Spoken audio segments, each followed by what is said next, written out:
Want to hear one of my ideas for a perfect murder? You want to hear the busted light socket in the bathroom or the carbon monoxide in the garage? Neither one. I may be old-fashioned, but I thought murder was against the law. What is a life for two guys? Some people are better off dead. Like your wife and my father, for instance. Oh, that reminds me of a wonderful idea I had once. I used to put myself to sleep at night, figuring it out. Now, let's say that you'd like to get rid of your wife. It's a morbid thought. No. Just suppose. Let's say that you had a very good reason. No, let's say. Now, you'd be afraid to kill her. You know why? You'd get caught. And what would trip you up? The motive. Now, here's my idea. I'm afraid I haven't got time to listen, bro. Listen, it's so simple, too. Two fellows meet accidentally, like you and me. No connection between them at all. Never saw each other before. Each one has somebody that he'd like to get rid of. So, they swap murders. Swap murders? Each fellow does the other fellow's murder. Then there's nothing to connect them. Each one has murdered a total stranger. Like, you do my murder, I do yours. We're coming into my station. For example, your wife, my father. Crisscross. What? Oh, we do talk the same language, don't we? Well, sure, Bruno. We talk the same language. Thanks for the lunch. Oh, I'm glad you enjoyed it. I thought the lamb chops were a little overdone myself. Nice meeting you. Now, you think my theory's okay, guy? You like it? Sure, Bruno. Sure. They're all okay.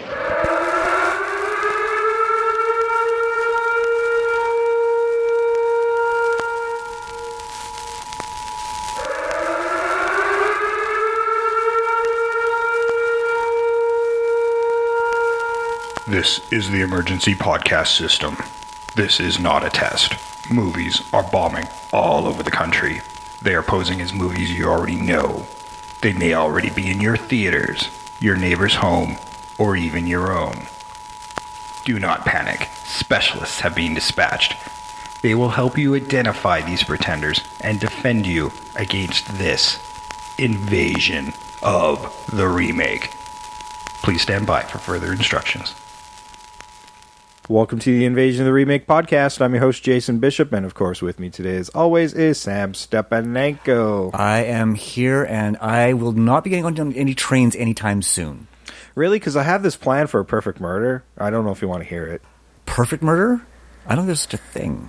Well, he seemed to think so. Oh, well, he definitely seemed to think so.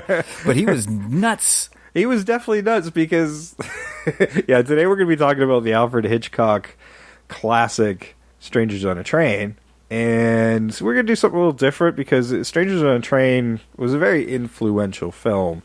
Strangers on a Train from 1951. It inspired lots of things. You've seen it on television shows and other films like Horrible Bosses and Sweet Revenge, and of course the one we're going to be talking about today and comparing to Strangers on a Train, Throw Momma from a Train from 1987, starring Billy Crystal. Yeah, certainly it's not a straight-up remake, but there are definitely elements, and there's definitely an homage of epic proportions in this movie. Well, yeah, they watch the movie. Yes, they do, yeah. Well, Owen does, anyway. Yes. I'm not going to do the Owen voice, but I want to so bad, but I can't get Anne Ramsey's voice. That voice is something else. I mean, she was perfect in that role. Yeah. You know, I don't think I ever saw a lot of Anne Ramsey films. She'd done a lot. 63, yeah. Yeah, I was kind of curious. I'm like, I wouldn't mind visiting one of the earlier ones to see if she always was like that. Yeah. Or because, like, I know her from this and The Goonies, and I think there's one other one that I'd seen. I can only remember 2 or 3 I had actually seen over my lifetime, but she passed, I think, shortly after this one. 3 or 4 years after this one, yeah. Yeah, no, not that shortly. Yeah, and I'm not sure if she already had it, but I know that it was like a cancer of the throat or the tongue, which I think is why she started to sound like that later in life, is that she did have a problem with her throat and tongue. Because she did have sort of a speech impediment, coming from somebody who has one. Sam Stepanenko, my editing nightmare. Yes. Yeah. But, you know, I do all right, all things considered, because I do have the occasional stutter. stutter. So do I from time to time. So we all do it. Yeah. Mine's fun.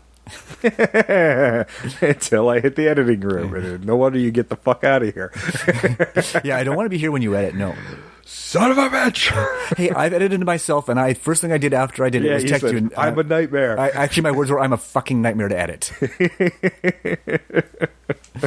And then I, in all caps, text you back, I know. Yes. But you know what? We've never talked about Alfred Hitchcock before. Surprisingly enough. Yeah. Right? I mean, there's a lot of remakes, and I personally wouldn't attempt to remake a Hitchcock film. No, I don't think there's any really on the list I want to do. He has remade one of his own movies, Yes. so we might do a comparison, which would be interesting to see him changing his own visions. And, of course, there's the Psycho remake, which we kind of keep saying we won't really do because it's a shot-for-shot remake, and still they managed to fuck it up. Yes. Yeah, no, that's one that I prefer not to touch just because I've seen them both, and it's a waste of time to talk about them because there's nothing to talk about. Mm-hmm. Except for how crappy the remake ended up being because there's nothing new in it. And there we go. That's our discussion on Psycho. We've probably done it several times. Bonus, absolutely free Psycho review. Stranger on a Train from 1951. Story behind this is, I mean, like most Hitchcock films, has a nice story behind it as well. Because Alfred Hitchcock, he went to get the rights to the novel by Patricia Highsmith, Who we will be talking about again because there's actually a book by her called Cry of the Owl, and I actually caught part of it accidentally at my mother-in-law's this week. Oh. So talk about weird connections. Synchronicity or what? Yeah, it was originally made as a foreign film, so I want to do it just because of that. Yeah. And then it was remade with Julia Stiles in 2007 or 8 or somewhere in there. Oh. But it was actually quite interesting. So, and then she also wrote The Talented Mr. Ripley. There you go. So there's plenty of fodder there for us, I Yes. think. Alfred Hitchcock, when he bid on the rights to the book, the film rights, he bid under a different name just so he could get it cheaper. Really? Yeah. Smart. Oh, this is Alfred as a whole. Like, just reading up on Alfred Hitchcock and what he was like with sets and stuff. Now, the studio, they always want to use some of their standard actors. 1951, they had contracted actors. And one of those was Ruth Roman, who plays Anne Morton. And Alfred wasn't having any of it. But you can read this story is almost identical on every film he's ever done. He's got to pick one. You're the one that I'm going to hate for the entire production and make your life a living hell. Yeah, I kind of get the impression that Hitchcock was a bit of a dick. Yeah. His daughter, Patricia, who is in this movie as well, they had made that fairground set. I think the only scene in the movie that wasn't shot on that set was the Tunnel of Love, which was in an actual fairground. Yeah.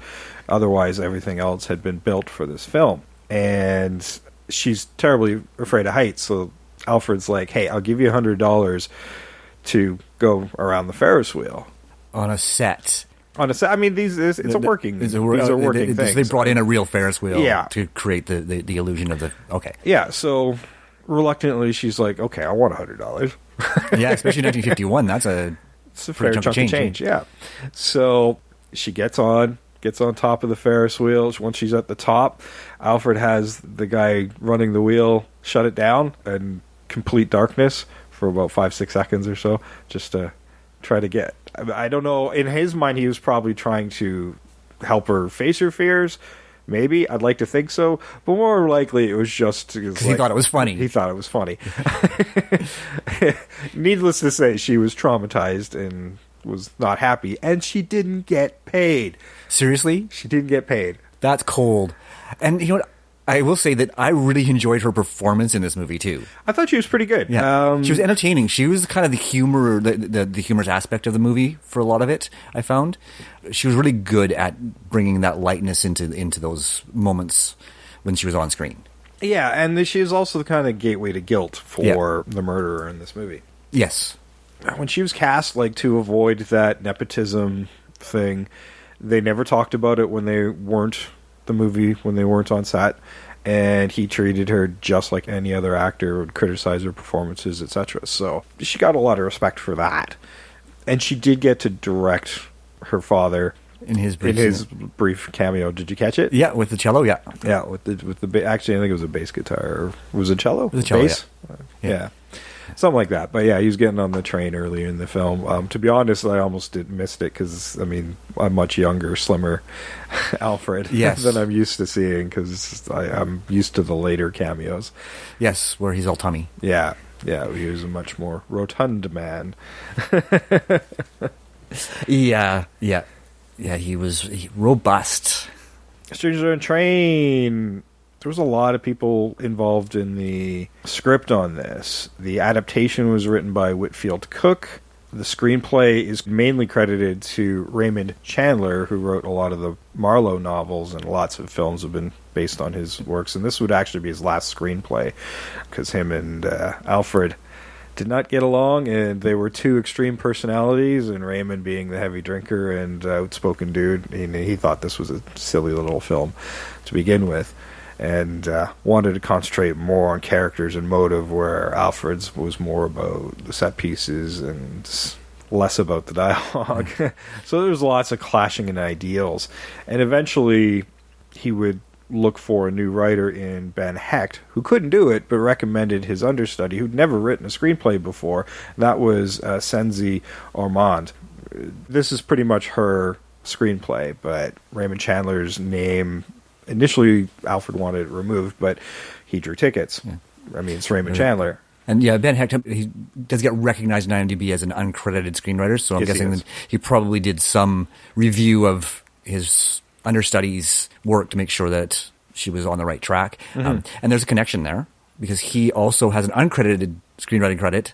That sounds odd, but that's what it is called, what it is, for Casino Royale. Oh, see, there you go. There's a connection that I did not make, because if you're not credited in either film, I'm probably not looking you up. Yes, it was just a fluke. I'm like, well, let's take a look, right? Because he's uncredited, and that's normally what I would normally not bother either. But I did, and yeah, he was. So far, we've talked about him twice, and neither time did he actually get credited in the film. He has a shit ton on his IMDb of uncredited screenwriting credits. Like, if you look at it, he's got a look at his IMDb is huge. Yeah. And it's like almost like every second one from about 1950 on is uncredited. Jesus Christ.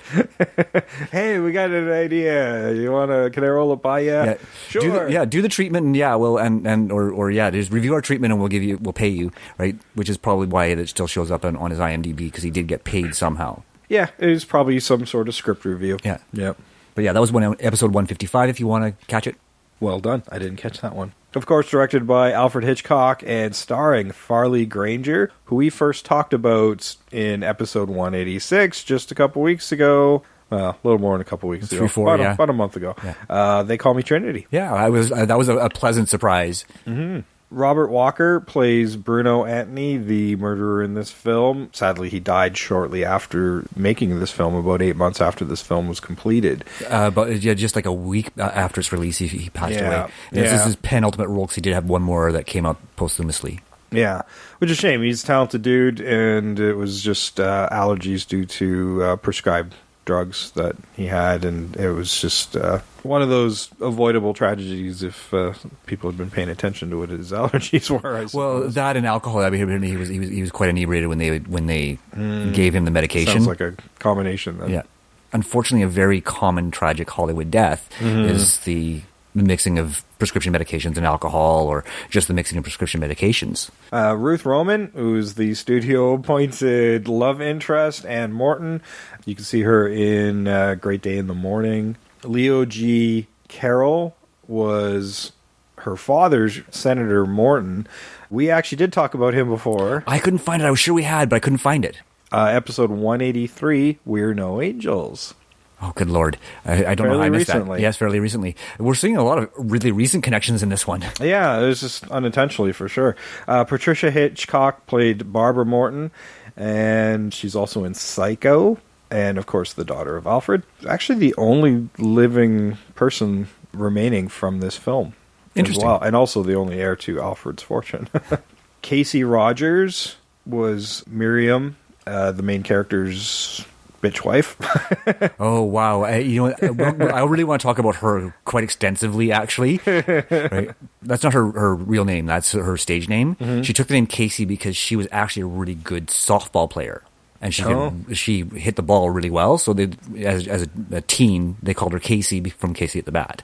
Right. Right, and that's why she went with Casey as her stage name. Oh, cool. So. She was also quite prolific as an actress, but I couldn't see any connections to her. Well, there's a kind of minor connection to another actress in here because she would later be a regular on the Bewitched TV series with Marion Lorne, who plays Mrs. Anthony, who was also on the Bewitched TV show and was also in The Graduate. Yeah, and this is one of her early film appearances. She had a really long stage career. And yeah, I think, actually was her feature debut. It may have been, yeah. I didn't check that. I knew it was early in her career, but I didn't know how early. But yeah, wonderful, wonderful performance by her too. Mm-hmm. Jonathan Hale was Mr. Anthony. We'll probably mention him at some point because he was in one of the bazillion A Star Is Borns, but the 1937 one specifically, and was in a series of Saint movies as well. Howard St. John was the police Captain Turley. He's in a bunch of the Little Abner movies. John Brown was the drunk Professor Collins. And I just want to mention because he was in a movie called The Robot Monster. Nice. And, of course, The Day Earth Stood Still, so we'll probably talk about him again at some point. And Norma Varden was Mrs. Cunningham, and she was Frau Schmidt in Sound of Music. Lots of connections to stuff that we haven't done yet. Yeah, and Robert Gist was the detective Leslie Hennessy, who's tailing Guy through most of the movie, and he's in A Miracle on 34th Street, which was his first role. Lots of early performances from some actors in there. Yeah, so, and which seems a little out of character for Alfred to pick a bunch of people who don't have a lot of credits, but... Again, it might be, like you said, studio contracts. It might be just budget. I mean, if he's trying to get the script on the cheap or the rights to the book on the cheap, he may have just... Yeah, it sounds like he was just cheap dude in general. But hey, speaking of budgets, this movie was budgeted at $1.2 million, which is still pretty high for 1951.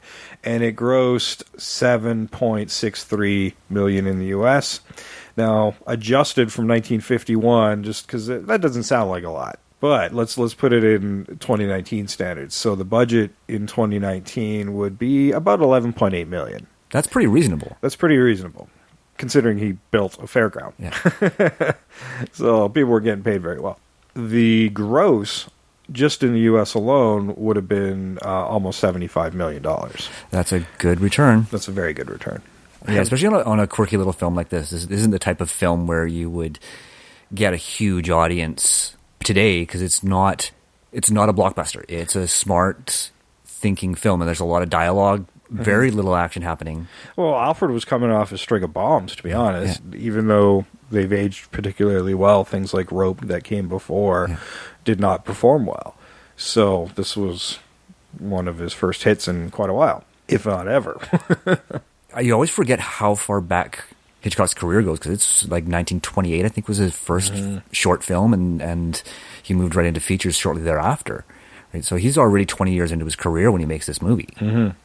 It's very well established. You can see the craftsmanship as far as the shots and stuff goes. They're well thought out. He's often bored on set because he's got it so meticulously worked out. Yeah, you can see a lot of his sort of trademark looks in this movie, as far as the way it's shot and the way people are positioned in the frame. There are some times where it's like there's a pretentiousness about it, where like the Casey Rogers, who's had those big bottle cap glasses, the super thick glasses, like she had no problem seeing. She was fine. So he effectively made her blind on set, and that's why she's always holding on to things to figure out where she is. Because she got to be led, which is probably why she had 2 dates to the fairground. Probably, yes. So she didn't fall on her ass. In case you haven't in this movie, she is a slut. They say promiscuous in the synopsis, but she is a slut. Alfred does some... he's very subtle in trying to get around censor boards. I mean, I think this is still a little before McCarthyism, where things really got stringent, but there's definitely things you couldn't say even in 1951, and there's, I mean, that character, it's fairly obvious what he's trying to say, but there's the homosexual undertones of Bruno. That's all kind of underlayered there without saying it outright, which is probably a better way of filming it anyway, because, you know, you're putting it out there, people know what you're getting at, but you're getting past the studios as far as that they don't stuff. say it outright, they don't say it outright, and it's subtle enough that if you're not paying attention, you might not see it. Yeah, and that's one of the things they give Chandler credit for, is bringing that more forward without being overt about it, because it's really, really light in the book. It's there, but it's nowhere near as prominent as in the movie. And even in the movie, it's really subtle. Yeah, right. But it's definitely something that you can catch if you're paying attention. Yeah, and if you want to pay attention, I'm going to run the trailer for the 1951. Remember last week when I was talking about 50s trailers having a lot of music? This is one of those fucking trailers.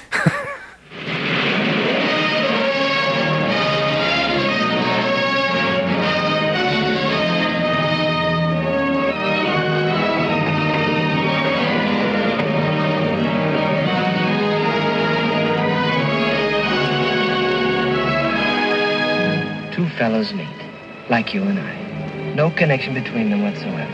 Each one has somebody that he'd like to get rid of. So, they swap murders. Fantastic, isn't it? You didn't know when Bruno proposed this pact that he was serious. Dead serious.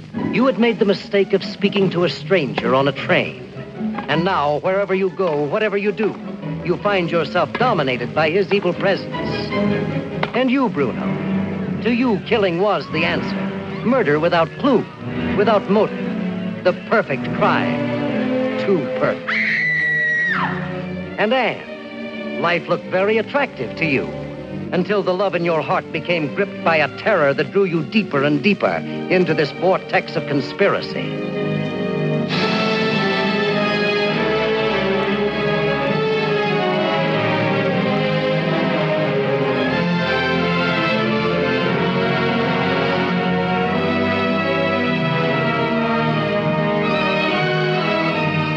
I don't like to be double-crossed.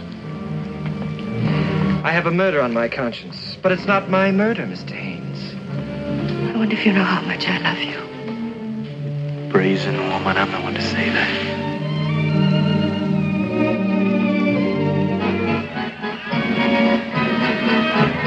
Haynes, hold it!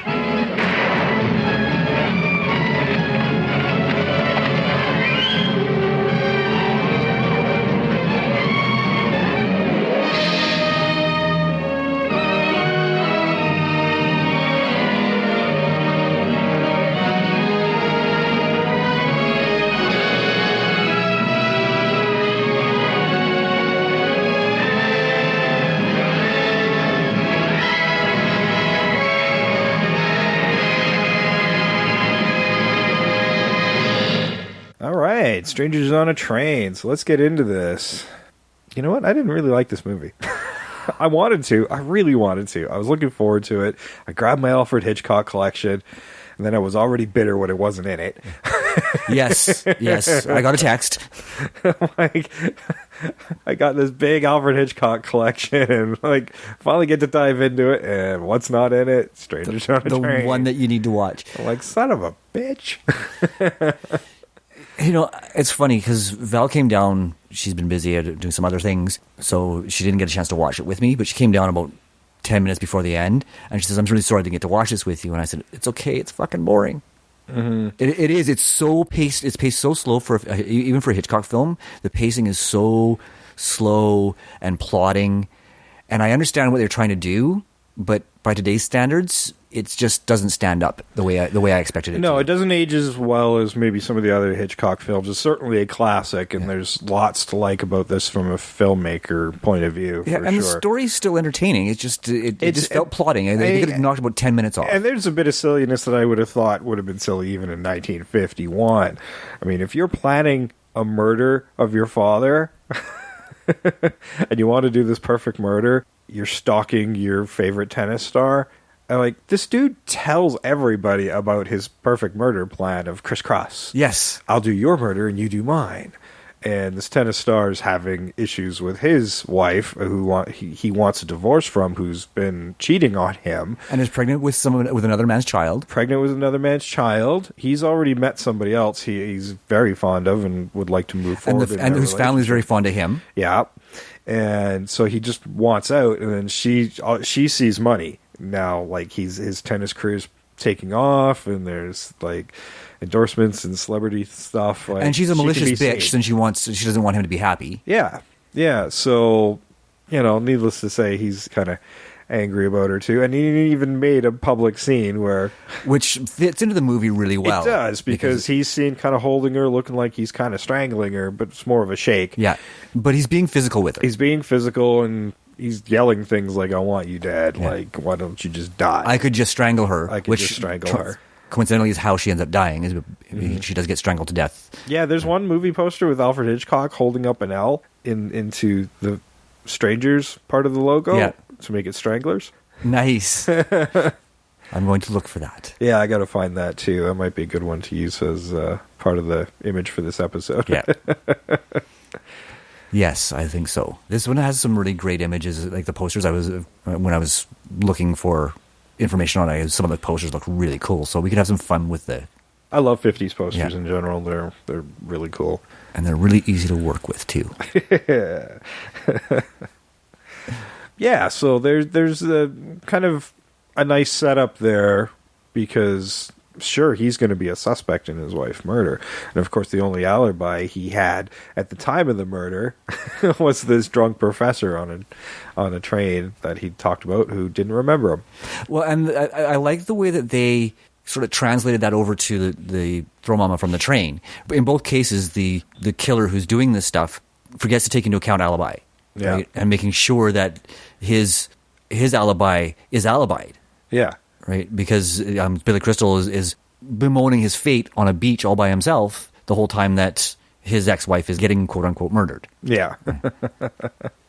Right? And so you have sort of a conjunction there. And so they keep those key beats in this loosely inspired comedy. Yeah. Thankfully, Guy Haines, Farley Granger in this movie, wasn't nearly as whiny as Billy Crystal about his life. No, he was not. And I'll be honest with you, Throw Momma was painful to watch. I remember liking it when I saw it in like late 80s. I'd seen it once. I thought I liked it, but the fact that I never rewatched it probably says a lot. Being Billy Crystal fans. But as I watched it, I'm like, this is Billy Crystal. All of the characters are kind of fucking whiny. Well, yeah. This one you just wanted to slap. Yeah, he's really, really a whiny little bitch in this. Yeah, he totally was. And they make a point of pointing that out. There's a couple scenes there where he's bemoaning complaining about his ex-wife, and some guy says something to him about it. Says, "This is the 5th time you've said this, right? He's got to stop." Yeah, well, I don't know why Beth, Kim Greist, was still interested in him, and I'm like, what is he giving to be interested in? He's a whiny bitch. He's a whiny bitch who's constantly talking about his ex with the girl he kind of wants to get with. So, like, yeah, that's really attractive. Yeah. Right, and I mean, he wasn't whining so much about his wife in the sense that he missed her in any way. It's just because she fucked him over. She stole his story idea and became famous as a result. Yeah. Right? But at the same time, he is an unsuccessful writer. He is not good at writing at this point in his career. No, well, his hang-ups about his ex-wife are what gives him writer's block. Yes. I love the joke, though, where they're trying to make out, and it's like, well, I can't. I have writer's block everywhere. Yes.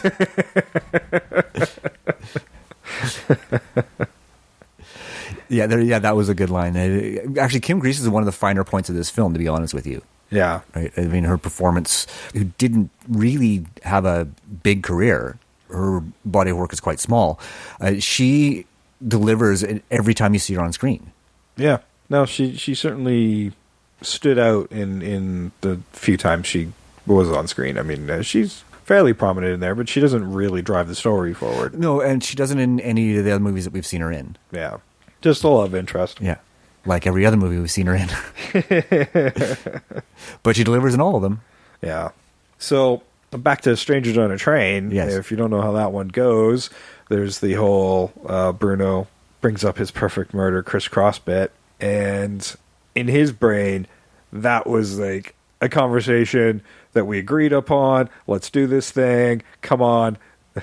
Yeah, which again translates to this wasn't theory. This is planned. Yeah, and he's mentally ill. He's mentally ill, and that's one of the differences between Anthony and Bruno and Owen. Is Owen's not mentally ill. He's desperate, and he's not very bright.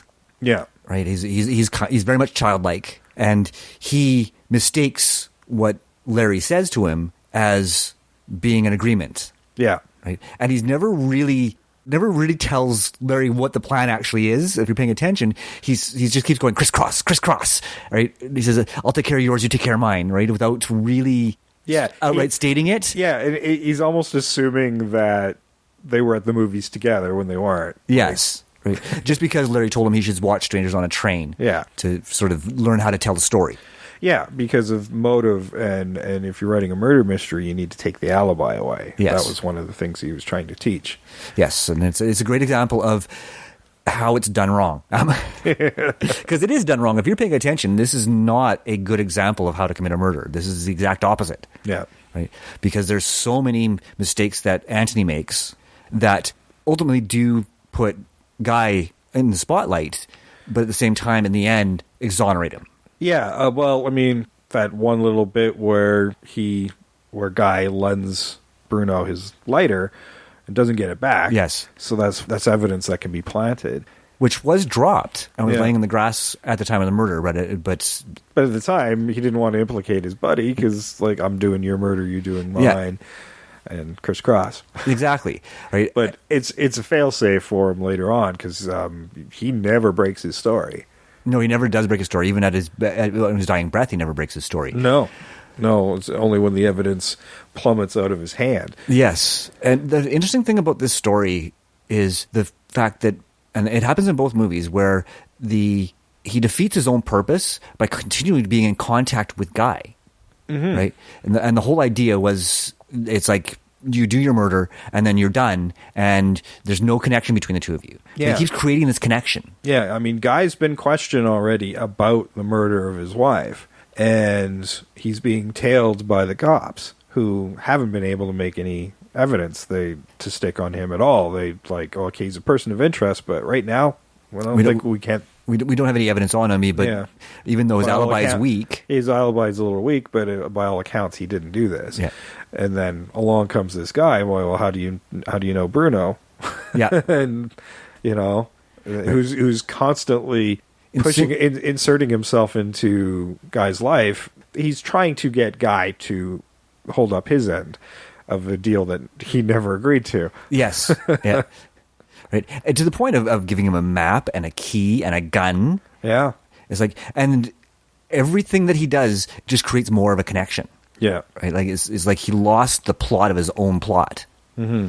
He could have been more subtle about it, but he's crazy. Right. Yeah. I mean, and Guy at one point dodges his tails to go to the house with the key and the gun to warn the guy's father. Which is a very similar scene to when Billy Crystal tries to warn Momma. Yes.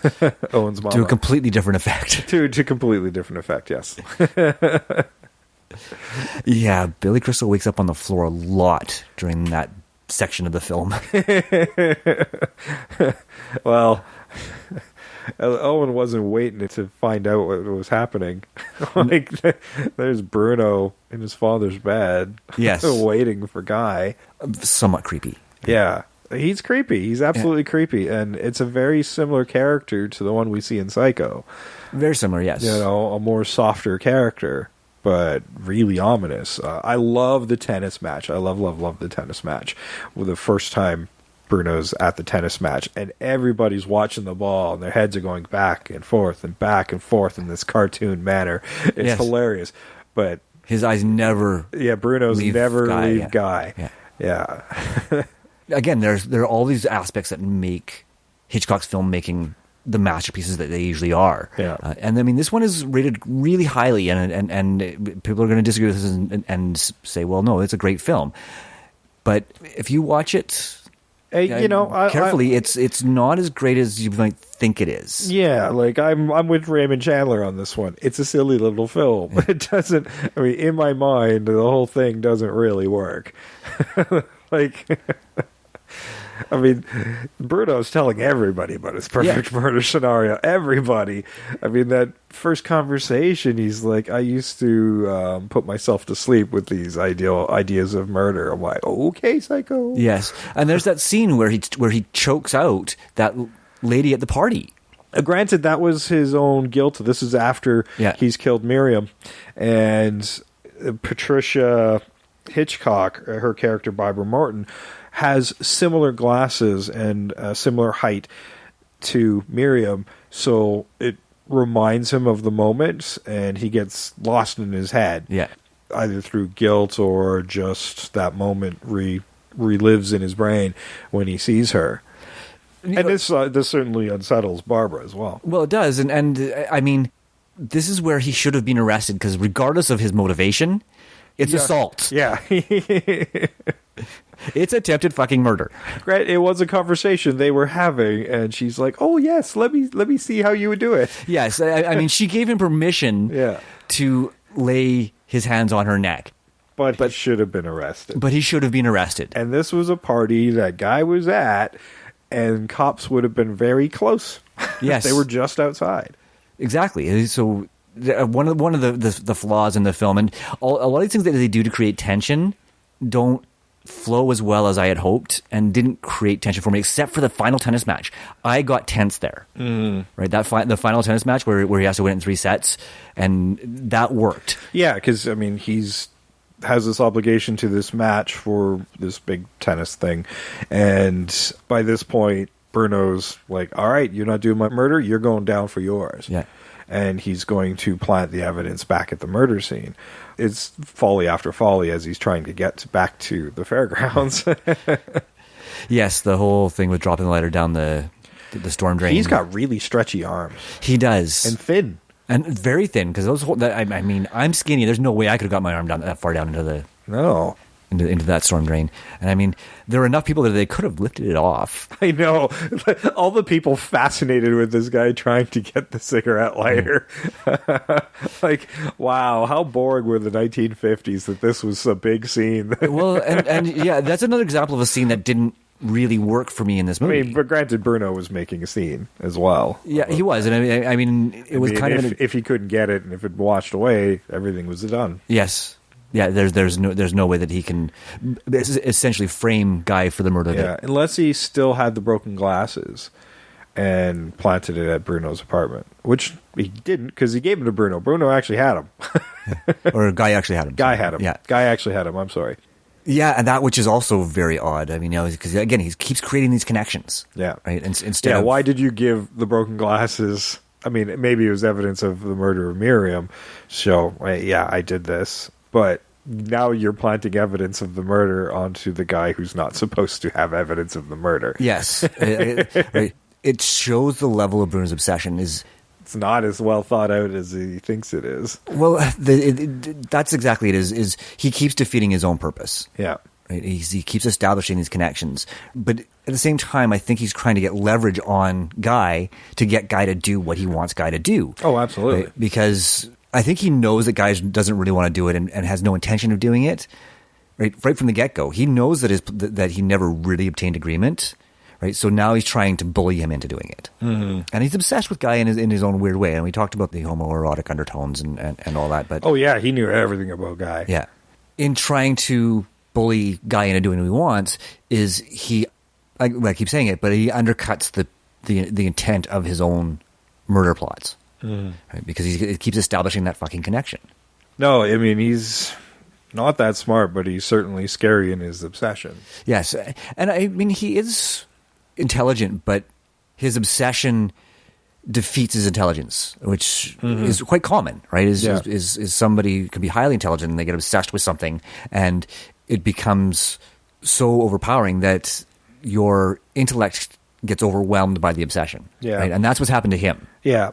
Now with Guy, like, he's pretty honest with Anne really early on of what's going on. Initially, she's seeing signs of weirdness, especially when she starts meeting Bruno. Yes. I'm like, okay, what's up with this dude? Like, something's up here, and he's got something on you. Yeah, and he makes me uncomfortable. And then Guy spills, and the first thing out of her mouth was, how did you get him to do it? Yes. Like, she actually thought that he had manipulated Bruno into doing the murder, whereas Bruno had volunteered and was trying to manipulate Guy into doing the murder. Yeah. And that's the other flaw in the movie is to me is the way that whole bit is handled. Right, is it throws the suspicion back onto Guy, even from the people who are closest to him. Yeah, well, but they do that in Throw Momma as well. Yeah, that is the gist of this movie, is like he's constantly under that suspicious umbrella and trying to get out from under it. Even the people closest to him are suspecting that he may have actually done this terrible deed, which is unfortunate. Thankfully, her belief in him overrides that thought fairly quickly. Very quickly, yeah. Yeah, and something similar happens with Beth as well. Yes, it does. I was just about to mention that. The interesting thing about Throw Momma, though, is he goes to her for help and she freaks out and chases him away, giving him no recourse except to go to Owen. Mm-hmm. Right, which sets up the last act of the film. At least that makes somewhat of sense. I mean, with Anne in the original film here, there was an established relationship that had been going on, I think, for quite a while, and a real love there. Where, I mean, this is early days of we've been on a date, a single date, and you're telling me this shit. Yes, well, I mean, they've been out more than that, but their dates keep getting interrupted. Yeah, right, and they haven't really had a successful date.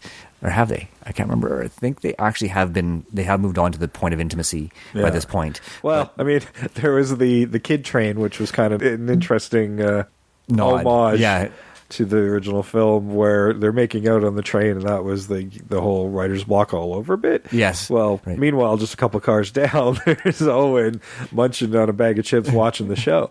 Extremely uncomfortable. and it worked. Like, they're a creepy little stalker dude too. Yes, and it's also not only is it an homage to the train itself, an homage, but the fact that it's in a public place is also a nod to the island, because the island is where young people go to mess around. Yeah. Right. They talk about that at the beginning of the movie, or when they first go to the island there, that it's where people go to do things they probably shouldn't be doing. Yeah, Miriam was definitely into the threesome.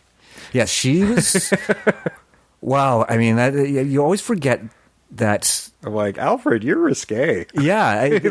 Right. I mean, because you don't see. I don't recall seeing a lot of that type of sort of honesty in movies from the 50s. Right. Yeah. I mean, they certainly allude to the fact that, oh man, she's getting both holes filled. Yeah, she's up for a party. But kudos to Hitchcock for acknowledging that even though the 50s were kind of proper and there were sort of unspoken rules, right, that you don't talk about this type of thing, people were having sex out of wedlock, having fun having sex, even in the 50s. Yes. Right. So get over it. Right. In her case, it led to her death. So get over it. Which, that is the message that even moved into slashers, is promiscuous sex will get you killed. Yes. Right. And maybe another thing that Hitchcock is responsible for influencing in modern horror, to be honest with you. Oh, for sure. Yeah. I mean, Psycho. Yeah. Yeah, I mean, it's certainly it's definitely a theme in Hitchcock films about proper behavior will keep you alive, because Guy's proper all the way through the movie. That's a good point, and sort of a juxtaposition. Is Guy sticks to his guns. He's considerate. He follows all the rules, and he's still in trouble. But in the end, it exonerates him, which is, I think, the important part of that story. Yeah, it's only because Bruno kept unsuccessfully planting evidence. Yes. It delayed at the grate for quite some time, and then the crowds, the daylight, and then ultimately the ride handler who recognizes him. Yes. And one thing made me nuts. When the cop accidentally shoots the carousel operator. Yes, and then we got the carousel that goes insane. Yes. It is bonkers. It is silly as fuck, but it's a fun ride. Pardon the pun, but it is fun as hell. The IMDb says only 3 people died in this movie. I think there's at least a fourth, because the guy who's under that carousel, he ain't alive. There's no fucking way. Well, he was in the middle of it when it blew up. So but that was a crazy stunt. Like, and Alfred said, "I'm never letting anybody do this again." And he was surprised somebody talked him into this. But that was a real guy crawling under a real carousel. rear carousel to get underneath and to the controls. I'm like, whoa, that's terrifying just to know that. Yes. I mean, the explosion and stuff was all done in miniature and then projected behind them and done really well, mind you. But you think about all the people that are on the carousel, the few that flew off are probably bruised up and hurt a little bit, but ultimately alive. But there were probably kids and stuff still on that thing when it blew up. Yes. And the only person they look for is Bruno. Yeah. Like, nobody's lifting up these horses and seeing if anybody else is under Or there. the operator who got shot, is he still alive? If he's still alive? Well, ultimately, I'm guessing no. He goes down pretty hard, pretty fast. Yeah. Craziness. And what cop shoots into a Ferris wheel full of children? One of the things that... Or carousel. One of the things that makes me feel like this movie is maybe receives just a smidge more love than it actually deserves, because there are all these storytelling flaws. It looks gorgeous, don't get me wrong, and the core story is interesting and entertaining, but there's so many things that Hitchcock obviously learned how to do better when it came to his storytelling. I mean, this had been probably a great thriller in 1951. Oh, for sure. Yeah. And I still found it entertaining at times for maybe the wrong reasons, but I mean, I thought Miriam's bottle cap glasses were hilarious, only to motivate that reflective strangling shot. Yes. Within the glasses. That was all that was there for. Yeah. And they wouldn't even swap out the glasses on the long shots. So they make her suffer through it, yeah. Yeah, so he's just sadistic bastard. Alfred Hitchcock was. But there are times where it's like, okay, sometimes you forsake a good scene just for a one shot. He's a little too precious about those shots. It's a great shot. Oh, for sure. I mean, they had to make a whole new camera lens for it so they could film it at 90 degrees and get that reflection proper. There was another shot because the lenses at the time didn't have the depth of field that lenses now have. So they're at the Mortons and the phone rings, and Barbara's grabbing for it, and they wanted to keep the women in focus in the background and then the phone in the foreground, also in focus. Problem is, the depth of field couldn't support that. So Alfred just made an oversized phone. And then when the camera operator swoops in, a grip just swaps it out for a regular phone, so it doesn't look like she's picking up a giant fucking phone. Yeah, and it looked good. I mean, there's so worked. many shots. It's a great cheat. Yeah. It's a great cheat. And I mean, it's still used today. It's that the perspective. I mean, Jackson used it in The Hobbit. Yeah, forced perspective. Yeah, he may not have even invented it, but he certainly popularized it. So it was a great trick for sure. Yeah. All right. Well, you know what? Let's run the trailer for Throw Momma from a Train, and let's move our focus over there. Let's.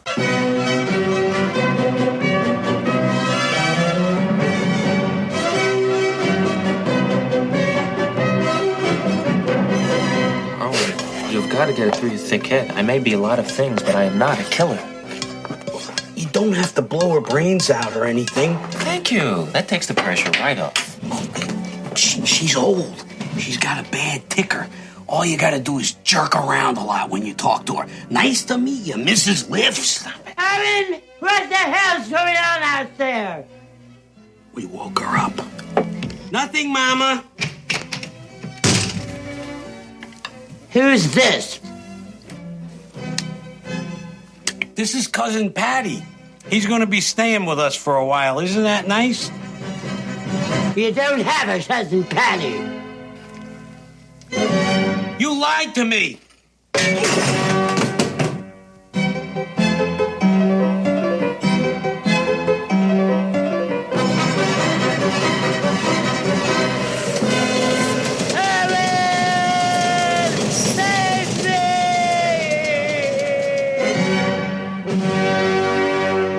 All right, Throw Momma from a Train from 1987, written by Stu Silver, who wrote plenty of episodes of Soap, which is a nice connection back to Billy Crystal, Yes. and created Webster.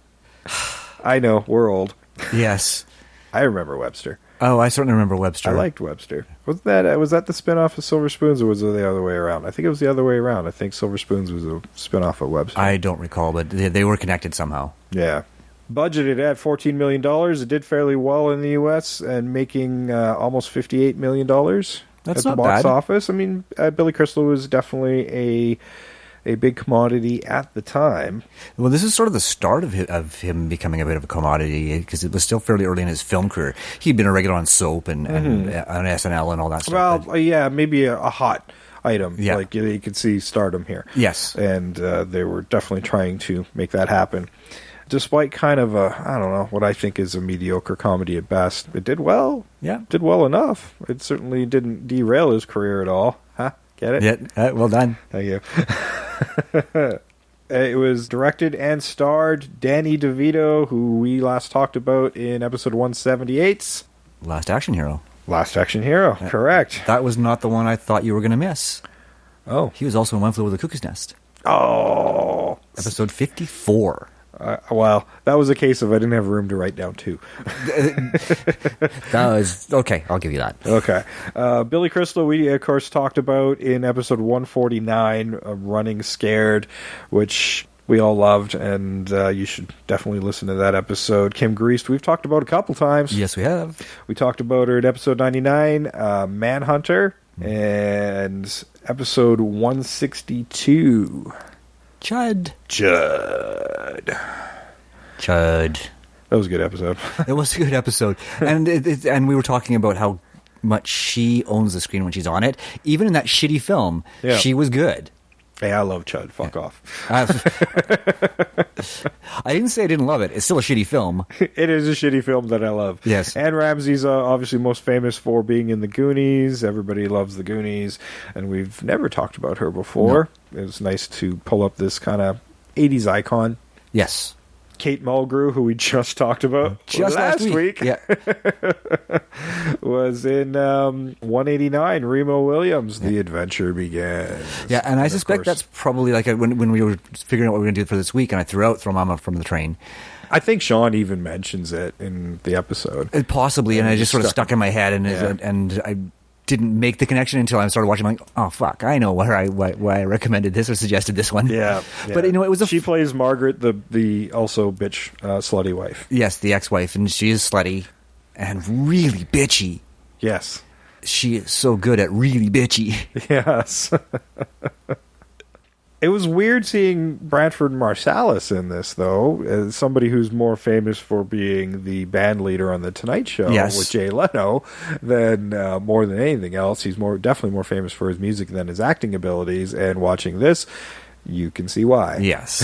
I mean, you could tell he was having fun. Oh, He wasn't good, but he was having fun. He wasn't good. Yeah, he was definitely watchable because you could see he was enjoying himself. Yeah, I mean, he has a certain charisma, even though his delivery may not have been ideal. He still has a sort of a charisma and presence on screen. Yeah, I think so too. Rob Reiner makes cameo appearance in this, and if you don't know the name Rob Reiner, then the hell with you. Meathead, yes, All in the Family. That's where it starts. And a huge career after that. Bruce Kirby is the detective in this. You can see him in Stand By Me and Crash. Joey DePinto is the sergeant, and a very similar movie. I always associate these two movies together. He was in Stop or My Mom Will Shoot. Yeah, you're right. There is a sort of commonality there. I mean, they're both very different films, but at the same time, I have always associated these two films together. They're almost interchangeable in my brain as mediocre comedies with moms. When I thought about the fact that Danny DeVito directed this, and this I think is his first feature film that he directed, this comedy is kind of dark. Right? It is dark, but he's so broad with his directing choices that it kind of undermines whatever tone he's trying to do. So the comedic beats don't really fire because of the underlying darkness, but the darkness doesn't really come out to play either. He's hitting the broad notes. Yeah, he finally fine-tuned it in War of the Roses, right? You can tell he kind of leans towards that dark comedy because War of the Roses is brilliant. When you sort of see his growth from this to that. To be honest, I almost think if he'd played his character a little straighter, a little smarter, I think this would have been a better film. Make him more Bruno-like and less Owen-like. Yeah. It was just, it really slowed down the pacing of the film for me. Annie Ross was a minor character in this movie. We talked about her in The Beast Must Die, episode 133. How about that? That one I missed. Ray Burke was also in this as Pinsky. He's in Naked Guns 1 and 3, which gives you an idea of the comedy stylings that he prefers to go to in his career. Oprah Winfrey cameos as herself. Olivia Brown, who's Mrs. Gladstone, was in 48 Hours, and Philip Perlman was, I just want to mention because he plays a character called Mr. Perlman. So lazy, they just called him who he was. Now, Mr. Perlman, he's the one with the book about the women he wants to. Yeah, I think so. What does he call it? The Women I Want to Screw? Yeah. Which he gets published. Which gets published as a coffee table book, as he intended. Ideally, I mean, that would have been a more modern book because list books do really well now. Yes. That whole scene was... I mean, it was funny in the context of the scene because he's talking about writing. Mm-hmm. But I think the joke could have ended there. Yeah. I don't think you needed to see him be successfully producing this misogynistic book. Yeah. You know, the thing I most remembered about this movie, because I'd seen it only once prior, and I'd forgotten about Danny DeVito, I'd forgotten about Billy Crystal, I hadn't forgotten about Anne Ramsey. She's makes her presence known when she's on screen. Yes. But the only thing I could remember was the night was humid. Yes. Humid. Was it moist? Was it humid or moist? and I think it's hilarious when Anne Ramsey, when Momma goes, sultry. And that throws him in the death rage. I'm gonna murder. I'm gonna kill the bitch. Yeah. Hey, where are you going? I'm gonna go kill your mom. Do you want anything? Yeah, that's the best part of the movie is the scene inside their house. Yeah. I think that's where DeVito really hit all the notes on the head. There are some nice moments, like when he pulls out the worthless coin collection. But they are a collection of memories for him about his father. We don't see the father. We know he's out of the picture, and he loved his father dearly. Well, his father was kind to him. His mother's oppressive. Yeah. She's needy. She's mean. She's cruel. She's awful. She is truly awful. And her portrayal is really what's important to the film because it's what motivates Crystal to go, you know what? I don't like this woman. I think I want to kill her myself. It has nothing to do with what Owen's desires are anymore. Yeah. I fucking hate her and I'm going to kill her anyhow. Yeah, I like how you described her because I wrote it down very similarly. Mama is abusive, selfish, and possessive. Yes. Yeah, she's horrible. It's like she's truly a horrible, horrible woman. Yeah. But still loves Owen, in her weird way, yes. In a weird way. She's not violently abusive. She might smack him over the head or whatever, but she's verbally abusive. Very verbally abusive. But then she gives him these gigantic cuddles that are like, okay, get away from me. Yeah. Yeah, there's a weird duality there because she has these moments of affection, you're right, but then instantly after it's like, you're trying to get rid of me, you're trying to put me in a home. And that's a theme throughout it is she's terribly afraid of being abandoned by Owen. Yeah, she's definitely got abandonment issues, and I think that stems from the father passing away early. Some mental instability there as well. Yes. And I think that carries through to Owen as well in a different way. Yeah, right? I mean, this essentially is the father character from the Strangers on a Train, who's also very abusive to Bruno. In his dialogue. He's dismissive as well. He's disappointed in Bruno. Yeah, he's disappointed in Bruno. Doesn't think he's going to make himself... Bruno's a fucking waste of skin. Yeah. I mean, right at the beginning of the movie, when he first meets Guy, he says, I admire people who do things. I don't do anything. Yeah. And that line kind of comes back into this movie here when Branford Marsalis Lester is being interviewed by the police about Margaret going missing and says, well, Larry couldn't have done it. He's never done anything. Yeah. Larry doesn't do anything. Yeah. Great throwback to the original movie. And there's lots of those little moments, right? And they're subtle. Yeah. There's subtle and then there's not so subtle. Yeah. I mean, watching the actual movie within the movie. Yeah. Not so subtle. Yeah. That was the, hey, you, just in case you don't fucking get it moment. Yeah. But there are lots of those little Easter eggs as well that are quite nice. Yes. And you know what would have been really nice is considering that Strangers on a Train is based on a book, is if they had especially with Larry being a writer, he should have told Owen to read the book, right? But then Owen, being Owen, goes and watches the movie. Yes. That would have been funnier. Yes. Now I'm remaking a remake. Damn it. We do it all the time. So basically in this movie, Owen is a student of Larry's in writing class, and these are just the most ungifted writers ever, but they all seem to get published. Yes. And just probably making poor Larry more nuts because he's been pining for 4 years, I think I gather about 4 years, about his ex-wife who stole his manuscript and sold it as a book and got really famous. Well, she stole his idea, and I think she did write it herself. Right. But she took the core of his idea and became successful with it.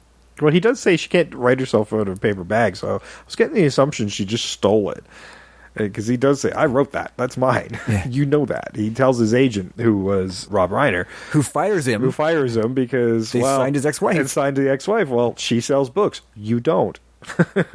She wrote a book. You haven't. You haven't. I agent authors, not artists. Yes. Yes. I mean, to be fair, Larry keeps getting kicked when he's down, right? Yeah. But he's got all these things that should be lifting him up. He's got Kim Grease's character. He's got the new girlfriend. He's got a job teaching people how to write. He clearly understands how to write, but I don't. And I like the way they made fun of sort of the bad opening lines, because the night was humid, the night was moist, the night was sultry. Books never start that way. No, that's a classic example of bad writing. Yeah. So I like the way that they kept focusing on that bad writing. It's like and then when he finally gets to the point, the night was, he's terrible. Like the night was, and then he finally gets. The night was humid, and then Owen puts it in his. Yes. Yes, another breaking point for him. Yeah. But I like the way Owen sort of keeps popping up on Larry, just like Bruno does in the original. Different circumstances, obviously, and more to it sort of like that comedic effect, but also to Larry's great annoyance. It's, for the first half of the movie, every time Owen shows up, Larry's just annoyed. Right? Yeah. Unlike Guy, who's getting more and more uncomfortable Yeah. because of the pressure that's being put on him. Yeah, and then there's Owen, who doesn't pick up on social cues at all. No.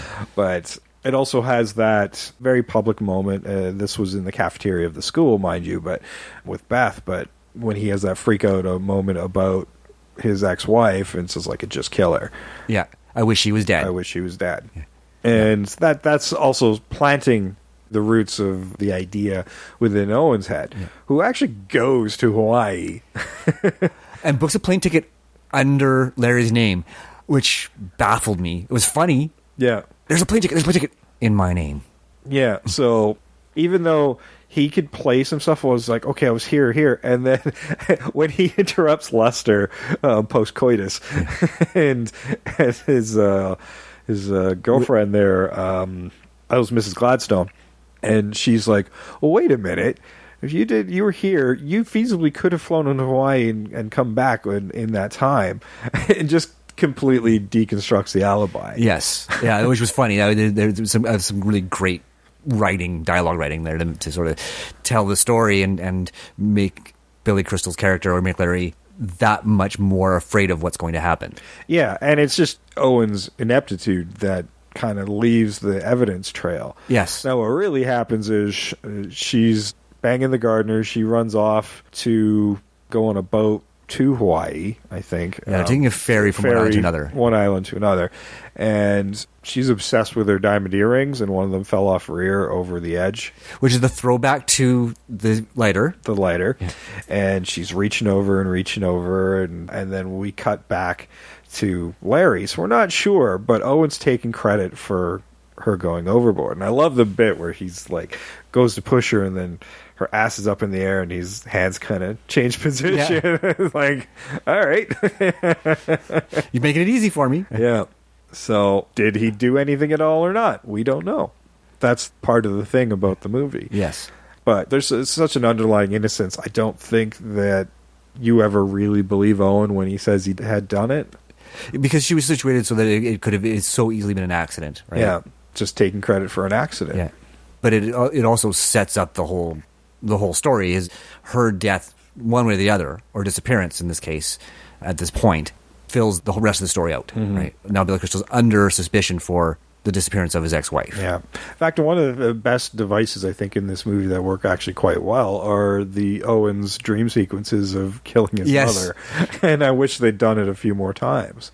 Because they're the only times I feel like things are really working. Yes, and again, this sort of shows where Danny DeVito really excels in directing is that darkness, right? Because this is a really dark humor. This is fantasizing about the murder of your mother, right? Yeah. And but at the same time, it's very comedic. Right? There's the lie, and then there's the one you were just pointing out. Yeah, the lie and the tea. Yeah. And then the scissors stabbed through her head. Yeah. Through her ear. Yes, which Owen! Yeah. Yes, nobody can do Owen like Anne Ramsey. I'm not even going to try. No. Well, I guess I kind of tried. You But kinda I didn't really try. It was just a... No, I would hurt my throat doing that. Probably, yes. Something would rupture, for sure. But yeah, I mean, all of the right themes are there because, I mean, Owen keeps undermining his own plot through ineptitude rather than, wholly through ineptitude, right? And trying to pressure Billy or Larry into completing his side of the deal. That was never a deal. Yeah, and I mean, it's weird that he goes to Beth with a relationship that's barely working as it is. And she's like, how could you do this? Like, it's lines like, one little murder and I'm Jack the Ripper. Yes. It's lines like that to don't help your case, Larry. Yeah, exactly. My issue with both these movies is the easiest out is you go to the police right away and say, hey, this dude is claiming to have killed my wife. I know him. I met him on a train, or he's a student of mine, and he suggested to me, and I didn't agree to this because I'm a moral human being. However, he has an expectation. He now has an expectation. He's now putting pressure on me to commit a murder. Which should at least get them investigating. Exactly. Billy Crystal would still be a person of interest in the murder that makes most sense that he'd be tied to. Exactly, but it still establishes that would be the common sense thing to do, is trust the police to do their jobs, rather than doing this running and hiding and covering up, because it just makes you look fucking guilty. Yeah, and hiding out in Owen's house. Yes. I did like where Owen's getting frustrated and with the tea. Yes, with the tea. So, he invites the police into the house, realizing that his mom's still alive, damn it. Yeah. And he's getting a little irritated by it. So he's like, well, they're here to question me about my teacher.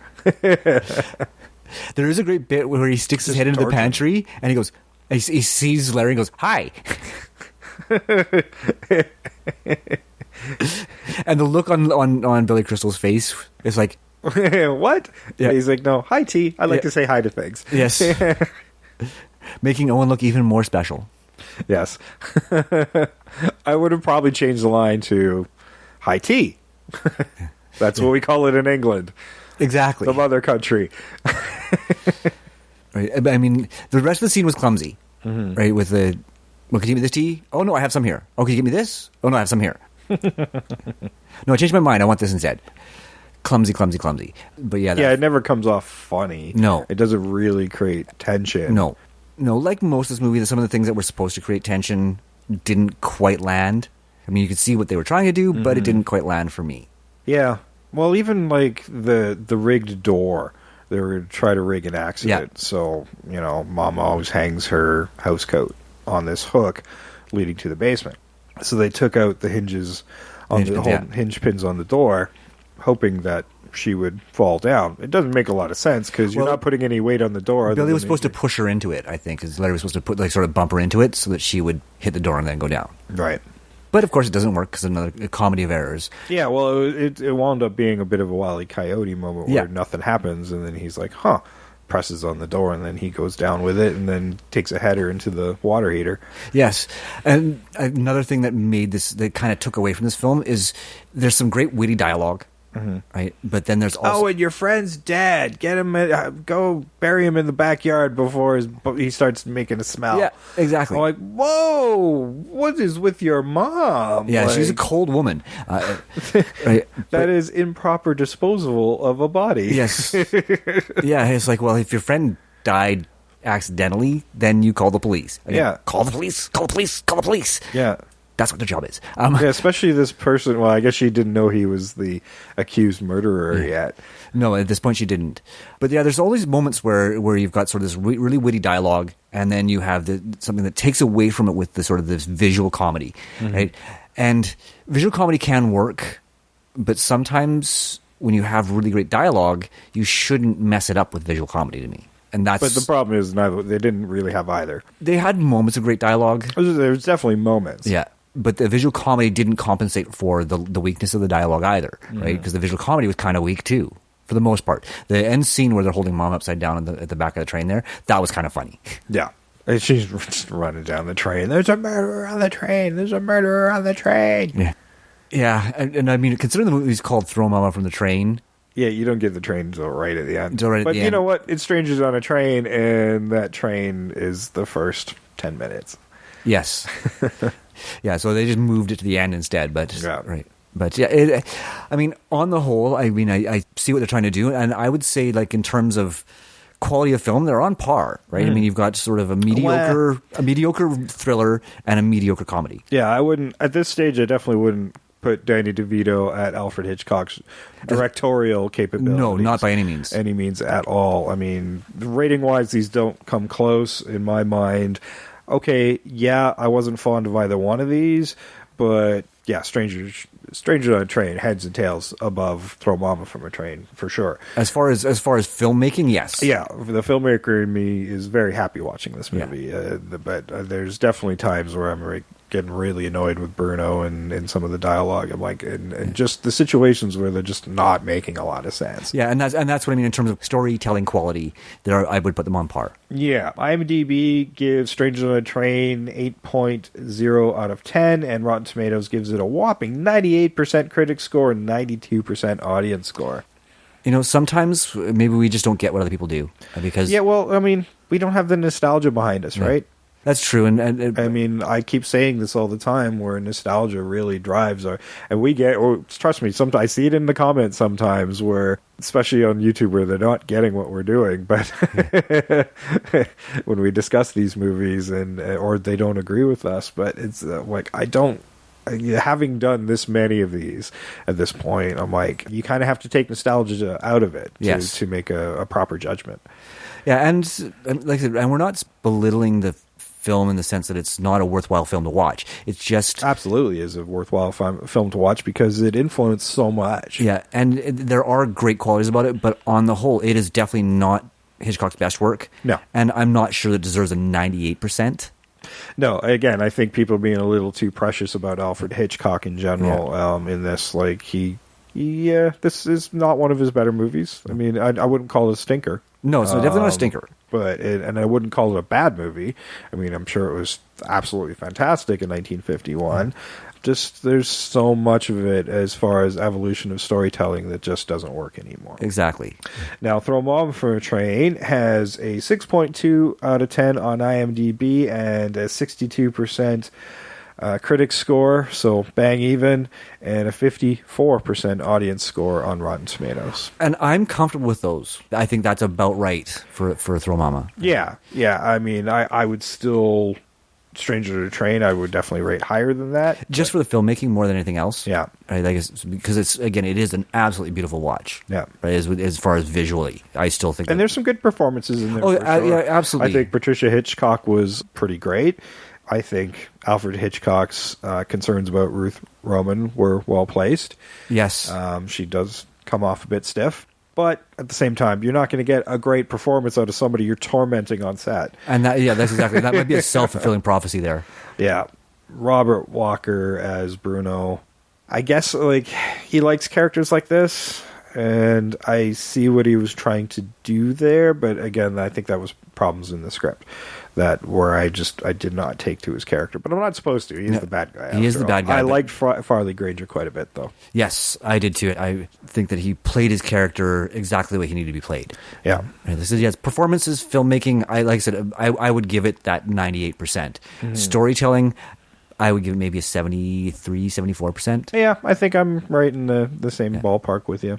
Okay. Any last thoughts about these? It's kind of fun to compare something so like fundamentally a little different, but samey at the same time. Well, I mean, I can remember Simpsons episodes and South Park. I mean, you probably remember all sorts of TV episodes that are inspired by Strangers on a Train. So certainly, and there's other films, as you mentioned. I'm glad we did it. Because this is one that's sort of been on my... It's been a while since we've done something like this. We did that with the Hand episode. With the Hand, and then Airplane. Airplane as well. And it was 0 Hour, was the one, right? Yeah, 0 Hour. Right, but that one was almost... Interestingly enough, they're really close. They are really close. It just shows you where a tonal shift can completely change a movie. Exactly. Whereas this one here it's definitely more inspired by... rather than a straight-up remake. Yeah, and the reason we chose this one is basically because of the train motifs make them a little closer than some of the other ones that were inspired by it. Exactly, I mean, I had forgotten that they actually watched the film in the movie, because I've only seen it once prior to this myself. But I think that just sort of re-emphasized the purpose of choosing this particular one, because it was quite honest about the fact that it was an homage to and inspired by Strangers on a Train. Yeah. But yeah, I'm glad I finally saw Strangers on a Train, because it was one of the Hitchcock films that I haven't seen.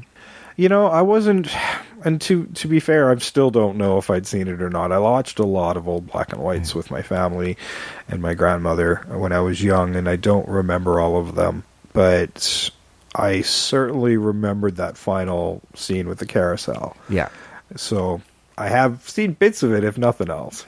Well, and yeah, the carousel scene. I mean, I know I've seen it in clip shows where they're talking about Hitchcock's work or sort of classic thriller films.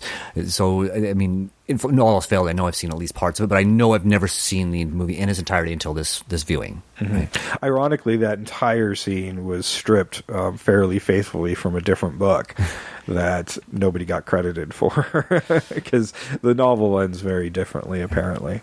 I'm interested to see how her other works have translated, right? Because, like I said, she's the author of the Ripley novels, which, I mean, when you look, you can kind of see that, right? You have this manipulative character who tries to twist things to his own purpose. And then that Cry of the Owl that I mentioned earlier as well, what I was gathering is there's some of that happening in those novels as well. So that sort of seems to be her theme, is characters that seem well balanced initially actually are completely unbalanced. Right.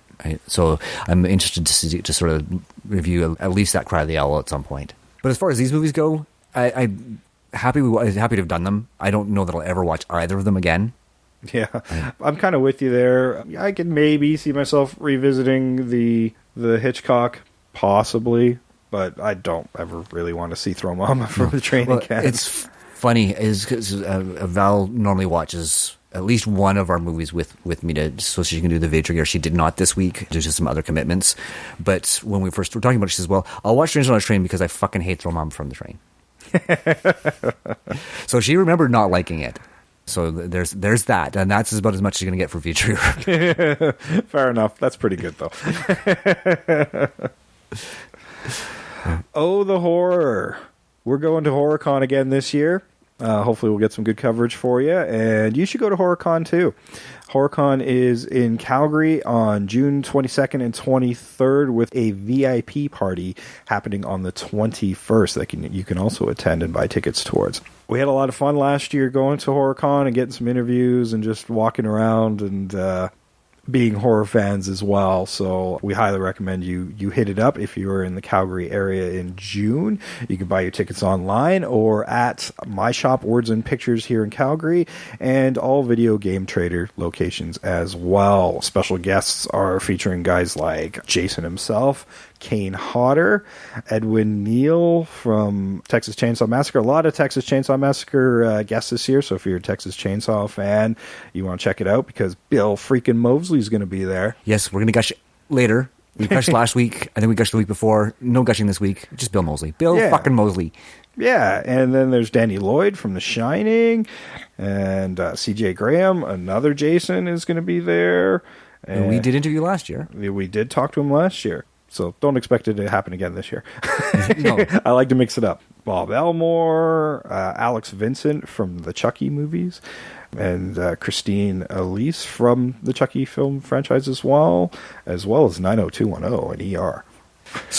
strange transition. Well, not really. A lot of people get their sort of start in horror and then they move on to other things, right? Sure. It's not all horror for every actor. Yeah. So go check that out. That's June 21st through the 23rd here in Calgary at the Clarion Hotel.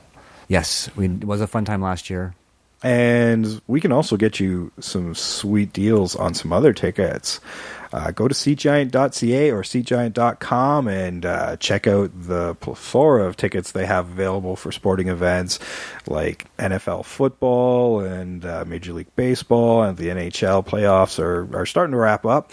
But you can go on there and check out some sweet deals there, concerts and plays and all sorts of cool stuff. Grab your tickets at seatgiant.ca and .com, and at checkout, use our promo code INVASION. That's, again, INVASION, and you can get an extra discount on those tickets. So check it out. Seat Giant, they're a game changer. All right, well, any last thoughts on Throw Momma from the Train and Strangers on a Train and other trains? Trains in general. Trains in general? I haven't been on a train in years. Not in any hurry. Just like I'm not in any hurry to watch the movies again.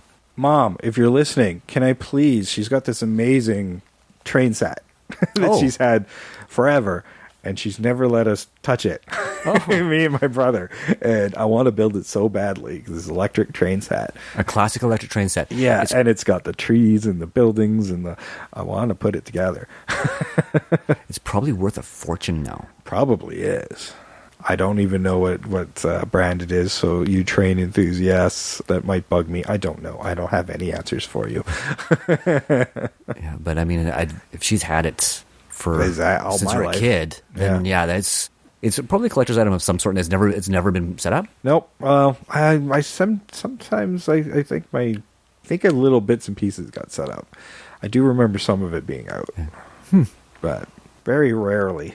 Yeah, I can imagine so. It was I'm setting it up, I'll show it to you, keep your hands off of it.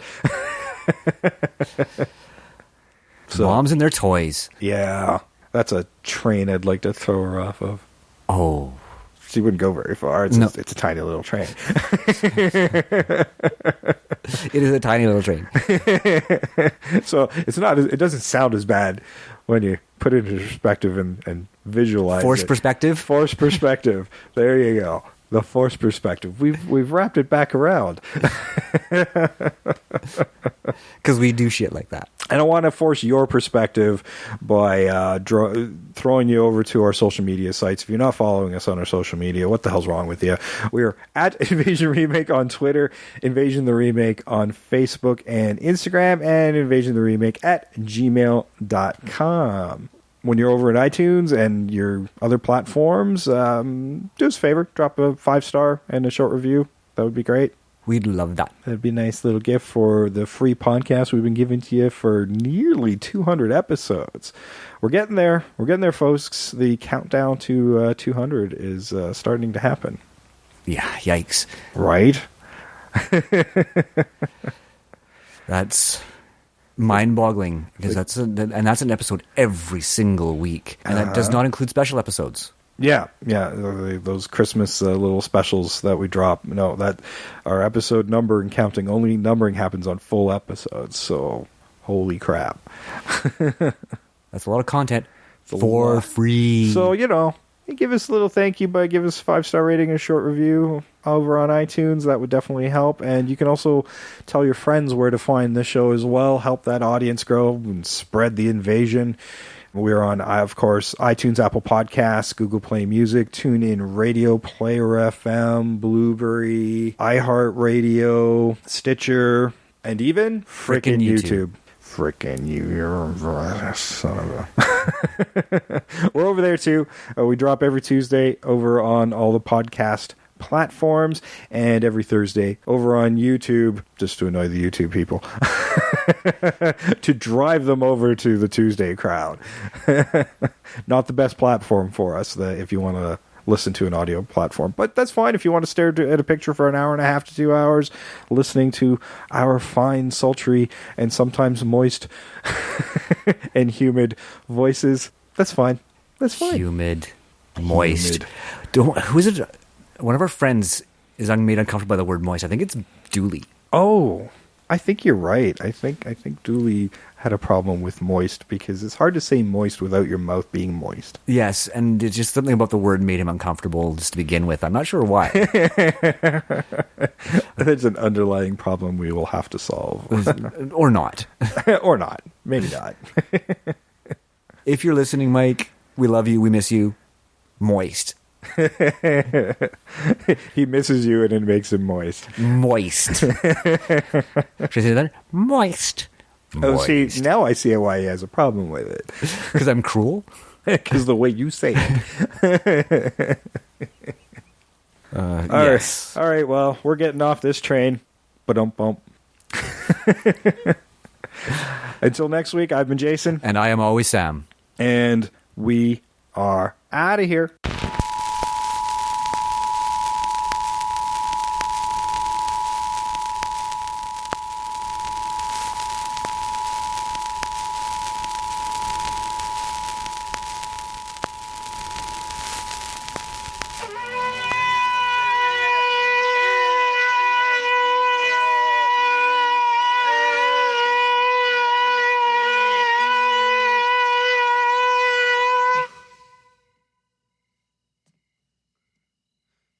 Larry, you're alive. You killed her.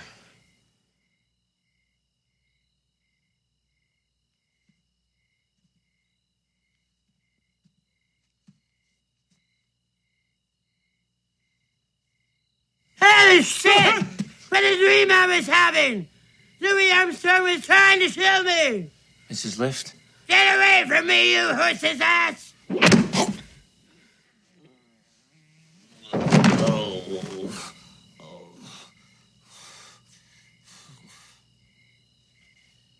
She's not a woman.